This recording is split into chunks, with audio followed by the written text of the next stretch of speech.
Tonight on the all-night drive-in picture show. Old pagan. It's aftershave, Father. Birthday present from Mike. Does it make you feel more of a man, dousing yourself with cheap perfume? No, Father. In ancient times, Dyson, real pagans used to expose newborn cripples and weaklings on the mountainside. They wouldn't suffer them to live. Yes, Father. Keep that in mind when you ask for this back at the end of term.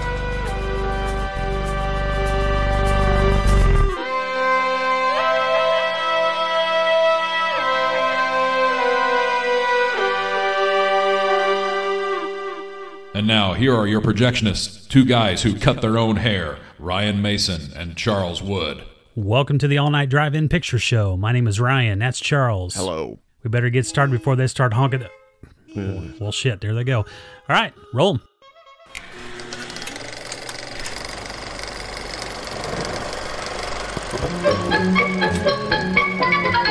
Attention patrons. The movies discussed on this podcast will be spoiled from start to finish. If you wish to experience these cinematic gems visually, please do so before continuing with this episode. We will be right here when you return. Thank you, and have a pleasant evening.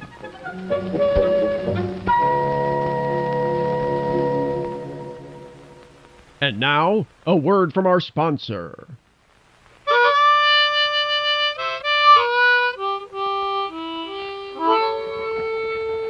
Howdy, partners. When I come off the trail after a long cattle drive, well, my throat sure is dusty. So I hit the saloon and wet my whistle with an ice-cold Schlenay beer. It goes down clear as a mountain stream. And that phrase ain't copyrighted. You can check. Schlenay beer. Don't drink water. It'll rust your gut.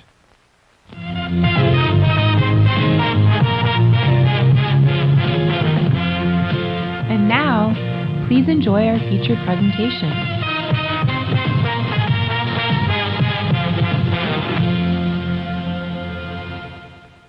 If you think that all demons have horns, then you've never been to St. Anthony's Catholic School for Boys. This is Absolution. My child, you have entered a dark region of evil. You must turn back before Satan claims you utterly. When I have absolved you, when you have made your act of contrition, we will go together to the police. Go to the police? Of course. They must be informed immediately. No, I don't think I will do that. Because they'd put me inside and I'd hate that. No, I won't go to the police.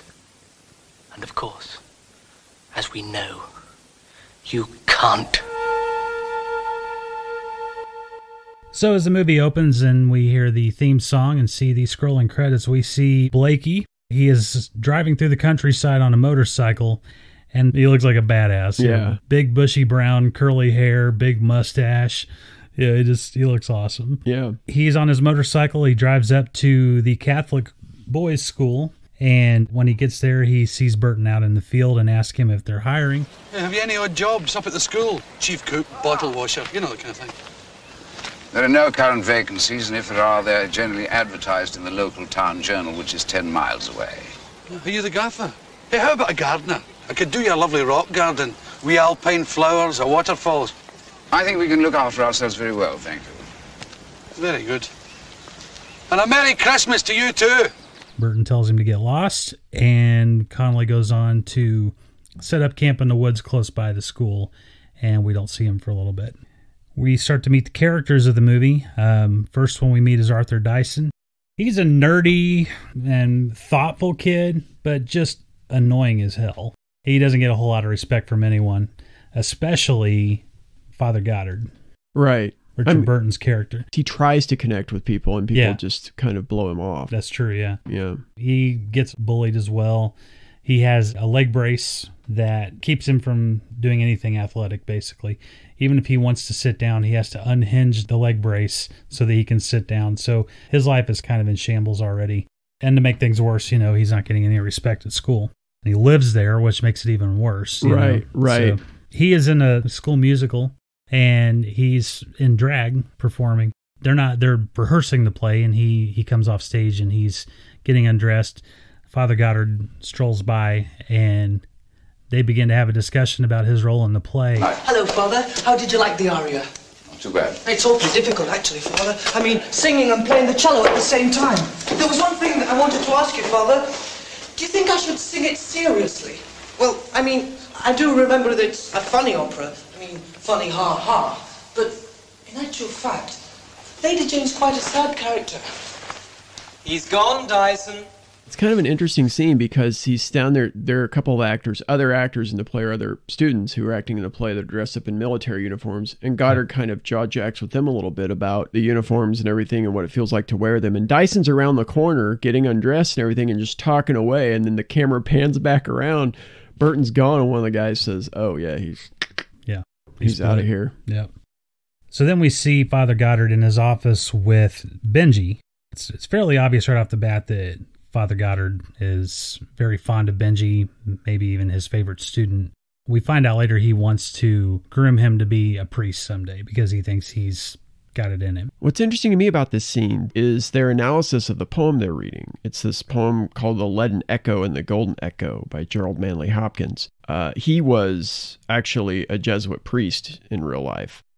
Burton supposedly improvised this scene because he was such a fan of Hopkins' work and could recite it from memory and talk about it so easily. But I think the fact that this poem is included gives us some insight into Goddard's blindness when it comes to dealing with Benji and Dyson in the film. And while Goddard is probably trying to teach this kid to not focus on beauty and how it diminishes as time goes on, it also feels like he's kind of projecting his wishes onto Benji in some sort of way. Yeah. And I think this decision that Benji is worthier of closer instruction and grooming for the priesthood than Dyson is kind of tipped off in this scene. Goddard sees Benji as this handsome, intelligent, composed conformist that will usually just do what he's told, even if he doesn't necessarily believe it, or even if he's just kind of doing it to be political or get along. Yeah. And he usually tells Goddard what he wants to hear. While Dyson is this perpetually sweaty outsider with a bum leg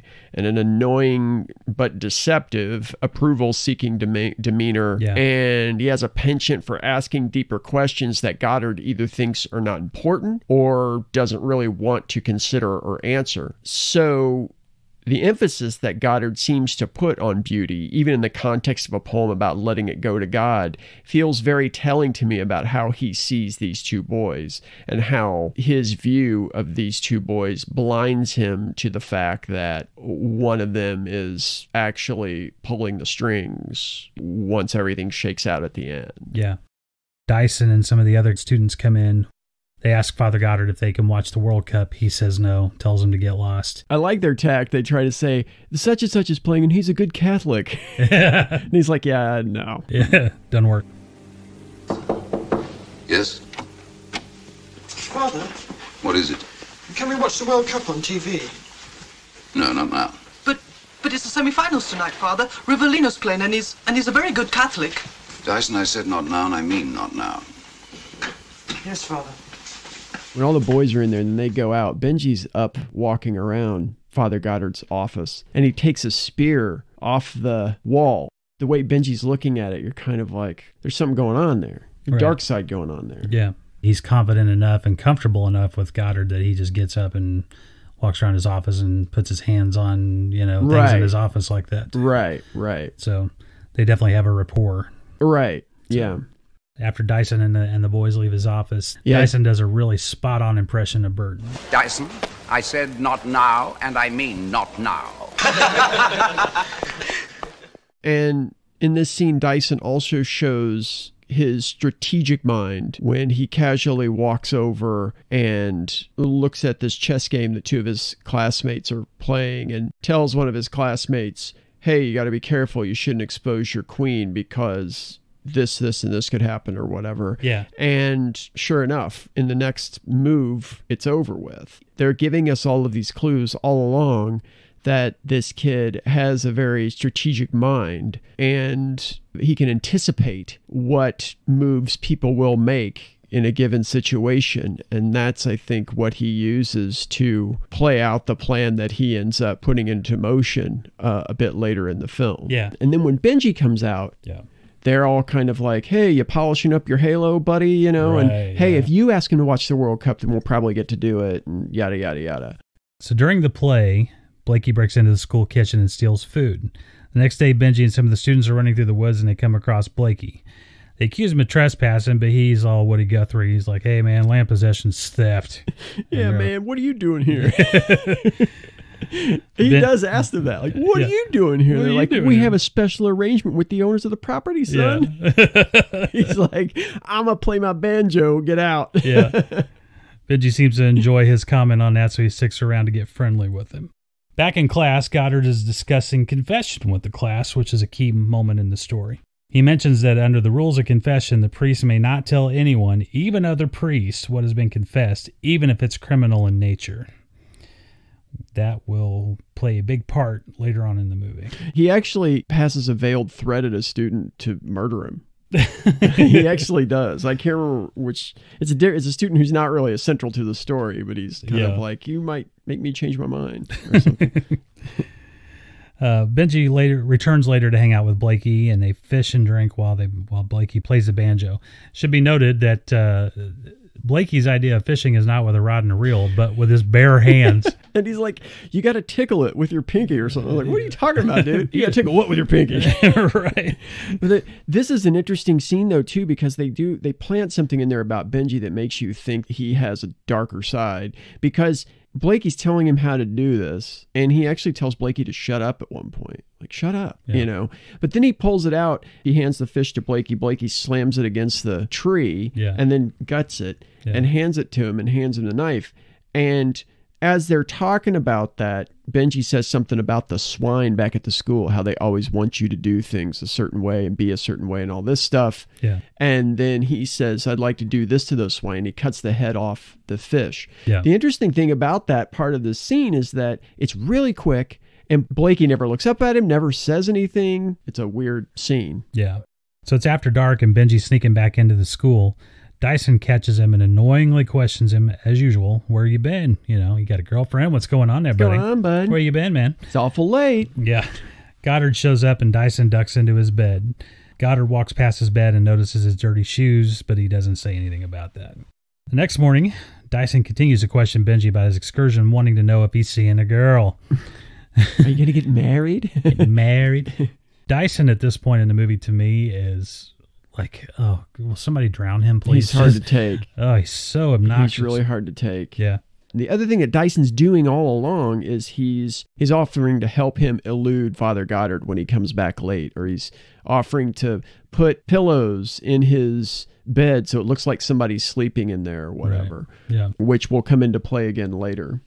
While Goddard and the headmaster are watching a drama lesson involving Dyson and Benji, we learn that Goddard admits that he doesn't like Dyson and he wants Benji to be a priest. The headmaster tells Goddard, Dawson admires you, so you should build on that and make him a better person. Maybe he would be a priest someday.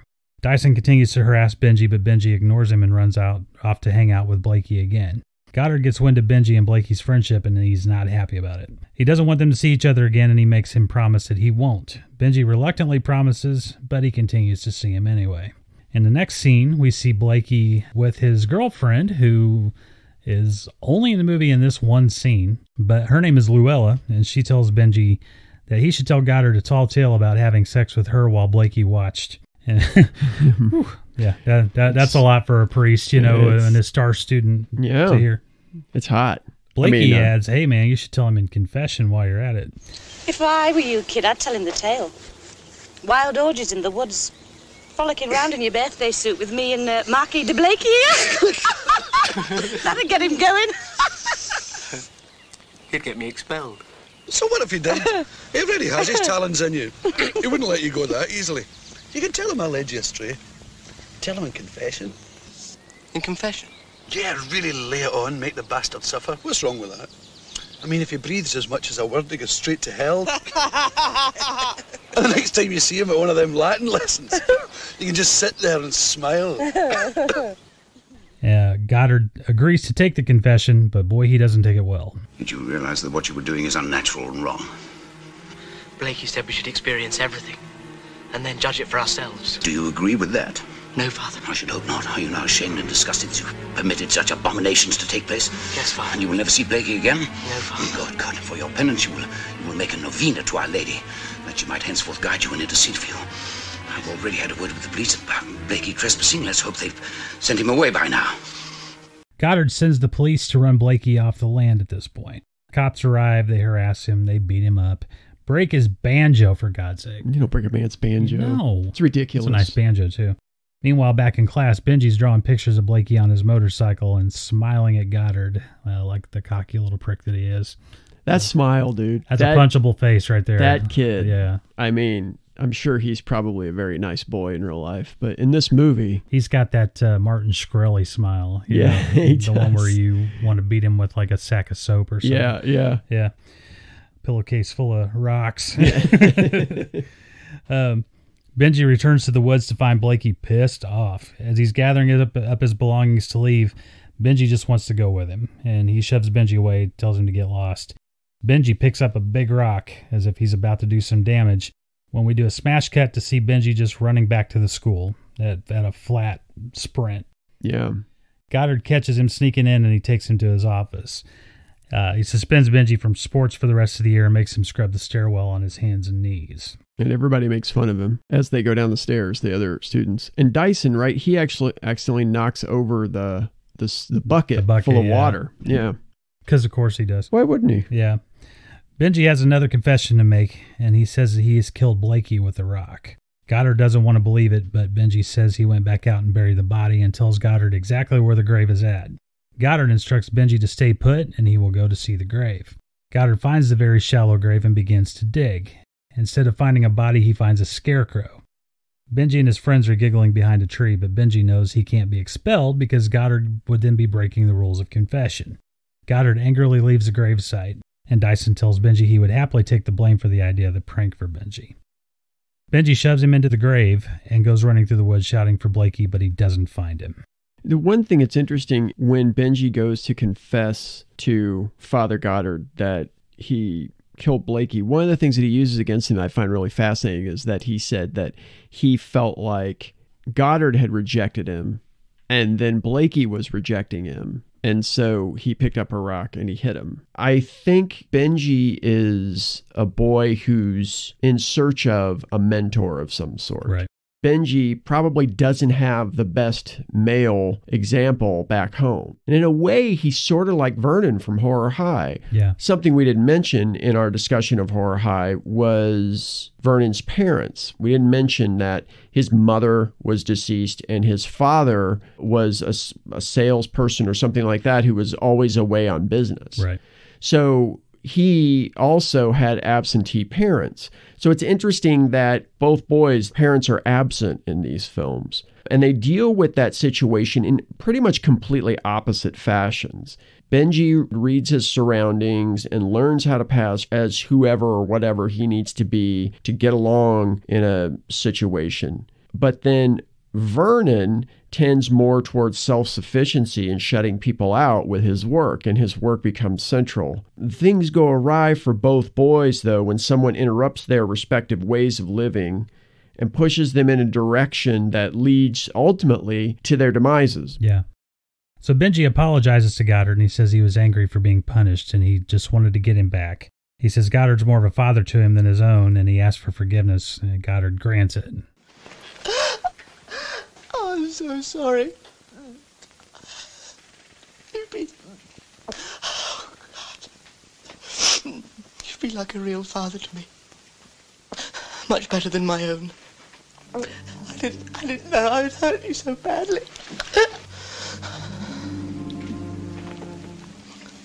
When you were cruel to me, I hated you. I had to get back at you. Oh, I'm so sorry. Please,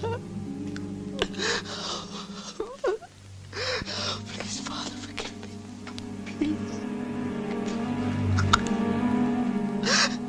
Very well. But remember, I'm your teacher and your spiritual advisor. I'm not your father.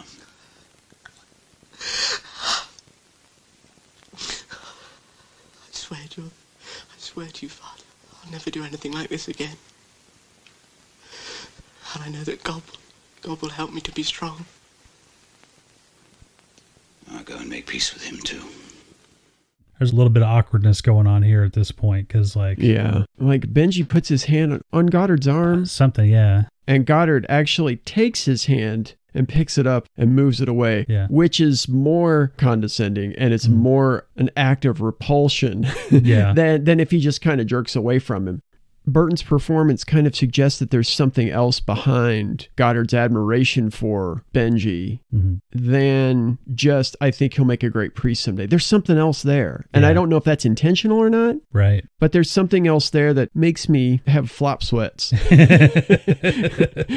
Bad flop sweats. Yeah. I think there are good flop sweats, but bad flop sweats. And now, intermission. Refreshment time.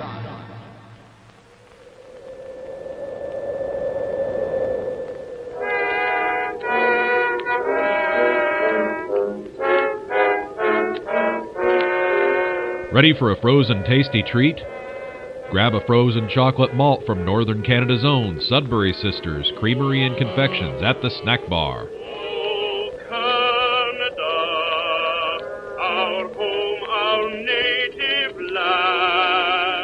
Kept in our deep freezer at an Arctic negative 18 degrees Celsius, these treats are frozen solid, just the way you like them. Buy one before the first feature so you can enjoy it during the second feature. It also comes with the Sudbury Sisters patented flat wooden spoon. It's barely big enough to hold and guaranteed not to break, or we will give you another one free. Tell Mom and Dad to pick up a Sudbury Sisters frozen chocolate malt at the snack bar. Sudbury Sisters Creamery and Confections. A tasty treat from the frozen tundra of Canada. Oh, Canada, we stand on guard for thee. Oh, Canada, we stand on guard for thee.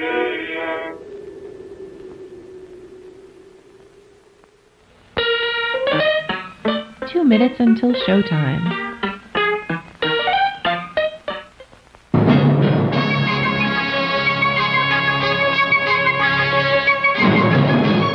Coming soon to this drive-in theater.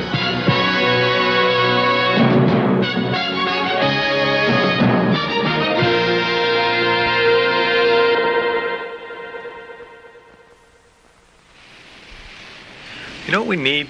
I mean, besides bread. We need a woman who appreciates what we have to offer. Freddie Shoup loves to cut class, hates to do homework, lives for summer vacation. Look, Freddie, you're a semi-charming guy and a real snappy dresser. You're just not the kind of guy I date anymore. Yeah? What kind of guy you dating now? Oh, the kind who wears socks. And the only reason he hasn't been expelled yet is because he's the gym teacher. Oh, Mr. Shoup. At Oceanfront High. Congratulations. You've been chosen to teach summer school.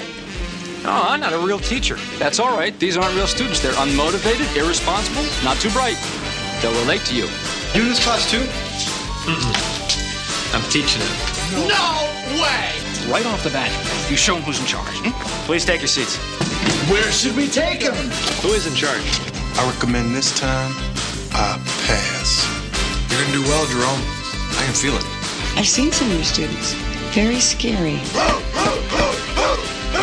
There's a very valid reason for summer vacation. The human brain needs rest. I know you guys aren't exactly fired up about English, but we're stuck here. We're trapped like rats.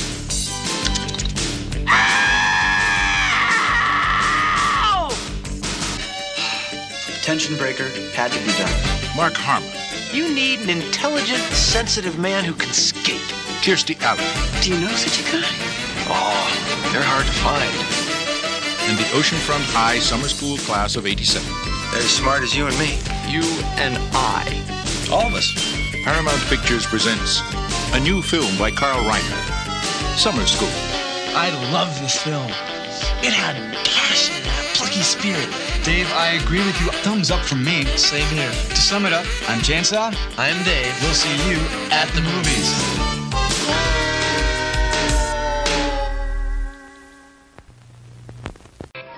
And now, on with the show. So Benji goes to Dyson and asks him if the offer to take the blame for the incident still stands. And he says that Goddard would respect him for telling the truth and nothing would happen to him since nothing happened to Benji. And so Dyson agrees. Dyson goes to confession, but he doesn't take the blame. He confesses that he had sided with Benji over Goddard and he feels bad for it. Goddard gives him a stiff punishment and sends him on his way. Goddard openly questions himself in the booth for the punishment, and then he hears the voice of Benji on the other side of the wall. Bless me, Father, for I have sinned. May the Lord bless you. It's me, Father, Benji. Why have you come back here so soon? Because I have to confess again. What is it now? What I told you before is a joke. I've made happen. I went to try and make it up with Blakey. He was drunk. He was yelling at me. Suddenly, I lost control. What is this melodramatic nonsense? I picked up a stone, like I told you before. Only this time, I went through with it. I killed him. You're very sick, my child. Satan has poisoned your mind. Go there, Father. I swear to you, Blakey's there, buried in the same grave. I do not believe you. You must, Father. What would be the point of playing the same joke twice? Help me, Father. Give me absolution. I will not give absolution for what I fervently hope is another practical joke. Return here at 11 o'clock. Goddard feels like an idiot, but he heads out into the woods again, only to truly find Blakey's body. When he uncovers Blakey's face, that was really Billy Connolly. Yeah. And I guess that Burton was really there off screen while the scene was going on. It wasn't like your normal, I'm going back to my trailer or whatever. Sure. And I guess that as they were shooting that scene, he started singing like some Irish folk song or Scottish folk song or something, trying to break Connolly up as he's trying to lay there and play dead. I think that might be in Connolly's biography. Yeah. So needless to say, Goddard begins to freak out, kind of loses his shit. Yeah. But he can't out Benji due to the rules of the confession. He returns to the confessional booth and hears Benji's voice again, reminding him that he can't say anything. Benji then says that he wants to kill Dyson because he's sick of him and his puppy dog ways. There's worse, Father. You get to enjoy it. Killing. Afterwards, thinking about it. You want to do it again. Especially Arthur. He's so weak and clinging. I despise him so much, I want to stamp on him. You want to kill Arthur? Yes. I want to kill the cripple. My child, answer me this. Do you trust me? Yes, Father. Will you be guided by me? Yes. My child, you have entered a dark region of evil. You must turn back before Satan claims you utterly. When I have absolved you, when you have made your act of contrition, we will go together to the police. Go to the police? Of course. They must be informed immediately. No, I don't think I will do that. Because they'd put me inside and I'd hate that. No, I won't go to the police. And of course, as we know, you can't. Benji seems very unfazed by all of this, and he continues to admit his natural cockiness. It's as if he's rubbing it in Goddard's face. From a window, Goddard sees Benji and Dyson walking toward the woods, and the fear begins to creep in. Later in class, Dyson doesn't show up and Benji pleads ignorance. Goddard tells the class to quietly read as he searches the school for Dyson. He trips the fire alarm, hoping that he'll flush Dyson out, but Dyson doesn't show. Yeah. Now, when he's looking, yeah, before he does the fire alarm, he goes out to the pool, and there's this kid laying there face down doing the dead man's flow of the pool. And he looks like he's wearing his school uniform. He looks like he's wearing a school uniform, Yeah. but he rears up with his head rears up. He's got a mask on, and he looks like he's wearing a wetsuit. Right. I'm just kind of like, who did this? Yeah. Where's your script supervisor? And when he first popped up before I saw the wetsuit too, I was like, they even swim in their uniforms? Yeah. The hell? The British are strange They're people. Weird, yeah. So another confessional with Benji reveals that he has killed Dyson, and he's buried him 100 paces from Blakey's body. Goddard sets up for the woods with a spade. Benji follows him, hiding in the darkness. Goddard begins to dig and the spade hits the leg brace. He hears Benji giggle and calls him out. Benji comes out from the darkness and a furious Goddard buries the spade in his head. I mean, dude. Just whack! And he repeatedly strikes him in the head until he's dead. Or should I say, he repeatedly strikes a very bad-looking, phony head. It was grayer than boiled British meat. Oh, yeah. That skin color was not It's not like right. one whack to the head just drains all the blood from your face, you know? Yeah. It just, he looked like a puppet. Like, yeah, he did. Bushy eyebrows. Yeah. So Goddard flees the scene. Back at the school, Goddard is begging God for forgiveness in the chapel when he hears Benji's voice. Forgive me. Have mercy on me. He won't. You've sinned, and now you must be punished. I've come to watch over you. Stanfield? I've come to watch you suffer. You can't shut me out, you know. Do you think I might be in your head? Not real at all. After all, it's not a very sound head, is it? Confused by murders you can't talk about. The body's still where you left it. Stanfield? It's cold now, but the spirit is free to watch over you. You knelt by the side of the grave. I was there watching over you. Is it you, Stanfield? Stanfield! When you drove the spade into the skull. When you washed the blood off your hands in the stream. I was there. I will come to you now. No. Shall I come to you now? No. No.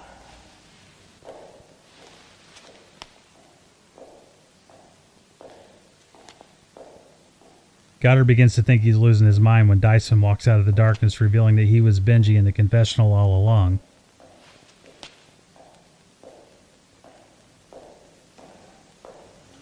Dyson.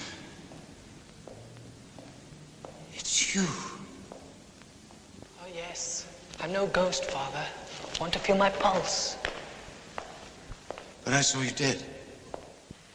You saw what I wanted you to see. All I had to do was move Blakey's body to a new grave and put my spare brace on it. I knew you would assume it was me buried there. Blakey? That's it. I killed him. Neither Goddard or the viewer ever saw his face, you just heard his voice. Dyson fancies himself a talented impressionist, which we saw at the beginning of the movie when he was impersonating Goddard. He blames the murders on jealousy of Benji and anger that Goddard never gave him a chance and was always unfair to him. So the way Dyson has set up Goddard at this point, if Goddard turned himself in, the police would likely institutionalize him because the story would seem like something an insane person would do. He has that choice or to commit suicide, which according to scripture would mean that he would go to hell. Goddard cries out to God as the movie ends in limbo.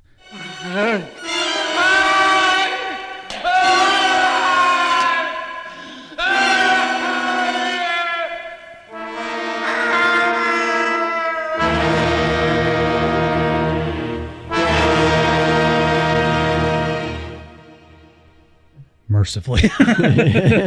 Oh my God. Yeah. Man, just summarizing this movie is just, yeah.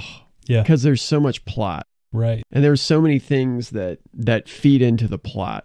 It's a good movie, but it's a long hour and a half. It is. Yeah. It is. And toward the end, it kind of falls apart a little bit, you know? Sometimes you get to the end of a movie and there's a big twist and you think, oh, I want to go back and watch this movie and see how all those pieces fit together now that I know that. Right.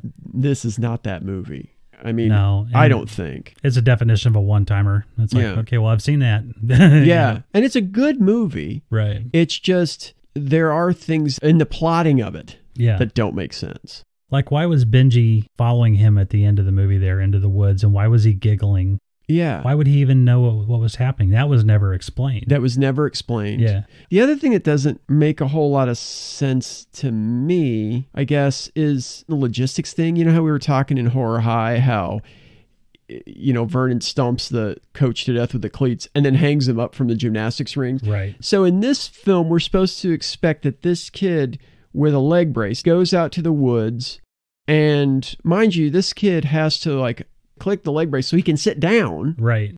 And he goes out and he kills Blakey he digs a grave, he puts him in there, then he moves him.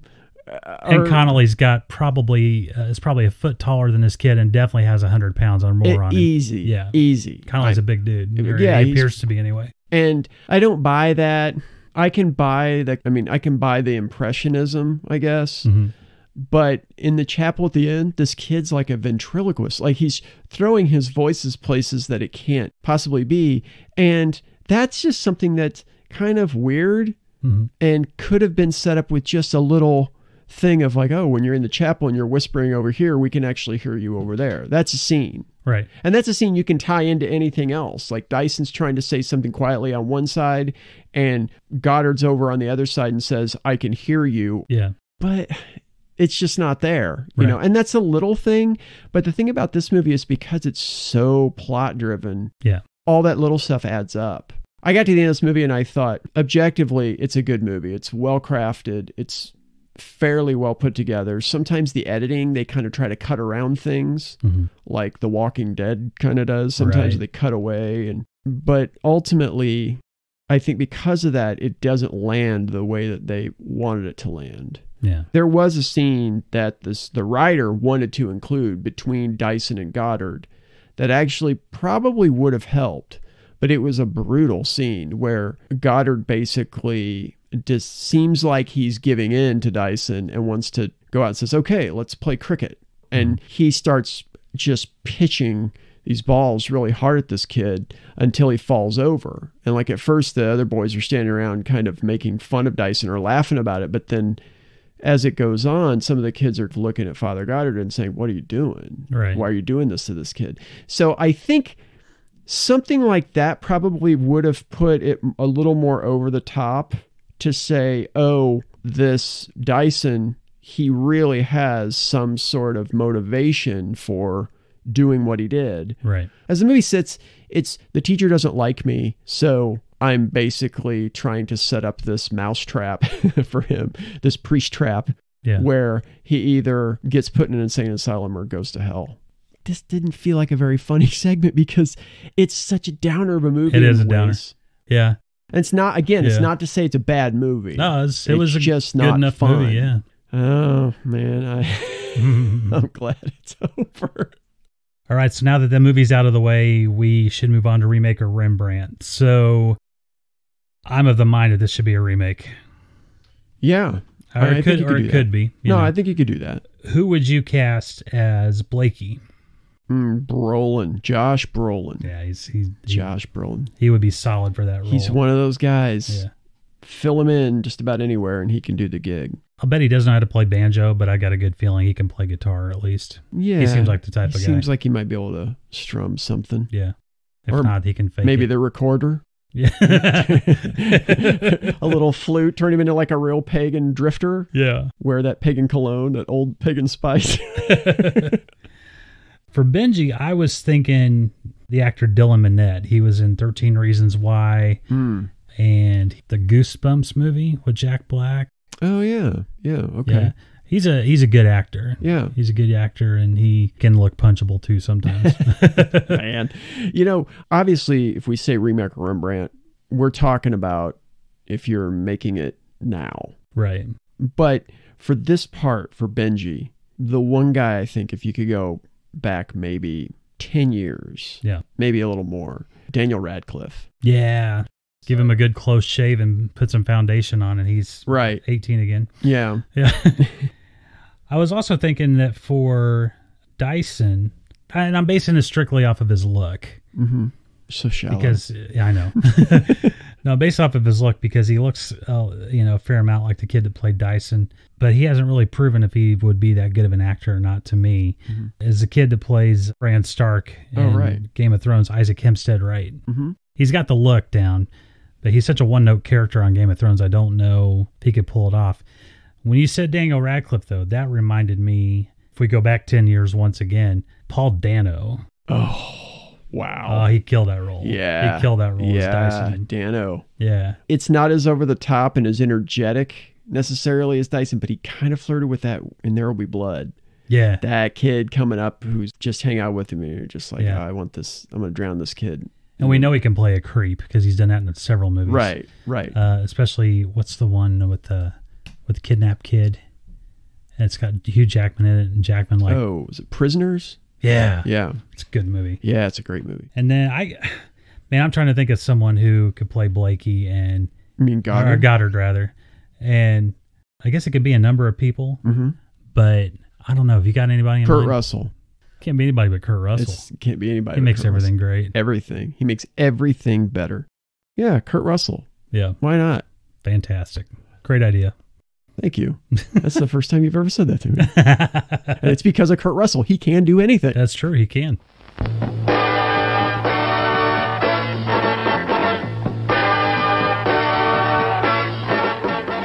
Thank you for joining us at the All Night Drive-In Picture Show. We hope you enjoyed our feature this evening. You can follow us on social media at the All Night Drive-In Picture Show page on Facebook or at All Night Drive-In on Twitter and Instagram. If you have questions, comments, or movie requests, you can send them to our email address at allnightdriveinpictureshow@gmail.com. Join us next week for another fantastic feature, and until then, we appreciate your patronage. Don't forget to hang up your speaker, and please drive carefully on your way out.